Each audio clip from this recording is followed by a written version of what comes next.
Today we're going to do a movement called searching for a needle on the bottom of the sea.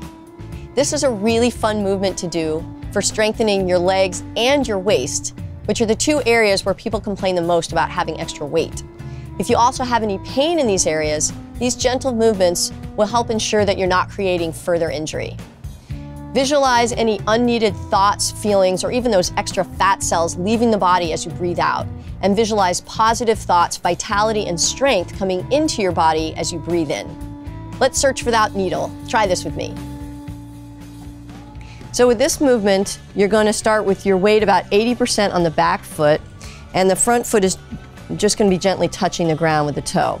Then you're going to imagine that you're holding a basketball in your hands, and then you're just going to bend your knee as you come down and look for that needle at the bottom of the sea. Your hand's going to start pointing down to the ground.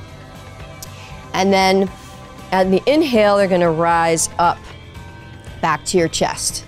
So exhale, bending the knees, sinking back, keeping that weight on the back foot. And inhale, coming up, back to the chest. Exhale, coming down. The hands are going to be coming on either side of the leg. And inhale, bringing it up. And after you've done 3, you can switch to the other side. Exhale, bringing the hands down, 80% of the weight on the back foot.